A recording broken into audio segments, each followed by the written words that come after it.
संभाजीनगरमधून थेट आपण येतोय मुंबईमध्ये। मुंबईच्या लोकल ट्रेनमध्ये पुन्हा एकदा एक धक्कादायक आणि संतापजनक प्रकार घडलेला। लोकल गाडीच्या डब्यात एका पुरुष प्रवाशाने महिलेला पट्टा काढून मारहाण केल्याचा धक्कादायक प्रकार समोर आलेला आहे। तुम्ही ही दृश्य पाहू शकतात। महिला सुरुवातीला लोकल ट्रेनच्या सीटवर झोपलेली असताना हा प्रकार घडल्याची माहिती समोर येते। ही मारहाण सुरू असताना लोकल ट्रेनमधील इतर प्रवाशांनी मदतीला न धावता केवळ बघ्याची भूमिका घेतली आहे। या घटनेमुळे लोकल गाडीमधील महिला सुरक्षेचा प्रश्न पुन्हा एकदा ऐरणीवर आला।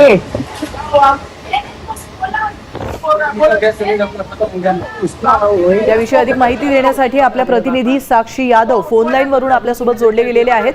साक्षी, अतिशय धक्कादायक ही दृश्य म्हणावी लागतील। मुंबईची जीवनवाहिनी म्हटली जाणाऱ्या लोकलमध्ये ही घटना घडली आहे। नेमकं काय घडलेलं आहे? या इसमाचा आणि त्या महिलेचा काही संबंध आहे का? ते एकमेकांना ओळखतात का? आणि या इसमाने या महिलेवरती वार का केले? प्राची, खरं तर पाहायला गेलं तर मुंबई लोकलमध्ये या ज्या घटना आहेत त्या दिवसेंदिवस आपल्याला वाढताना पाहायला मिळतात आणि त्यातच मुंबई लोकलमधील हा धक्कादायक प्रकार आता समोर आलाय। पुरुष प्रवाशाकडून ट्रेनच्या कंपार्टमेंटमध्ये महिलेला जी आहे ती मारहाण करण्यात आली आहे। बेल्टची मारहाण करण्यात आली आहे।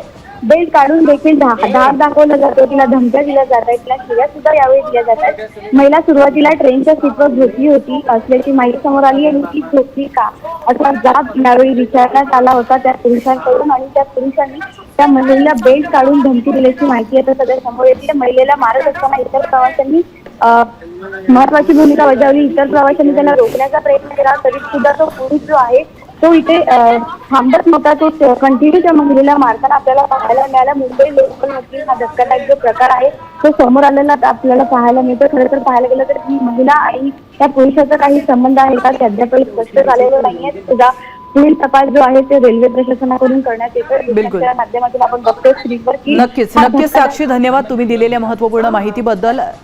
मुंबईतील लोकल ट्रेन मधली ही दृश्य आहेत। दरम्यान या व्यक्तीवर आता नेमकी काय कारवाई केली जाते, रेल्वे प्रशासन याची दखल घेत आहे का हे पाहणं महत्त्वाचं असणार।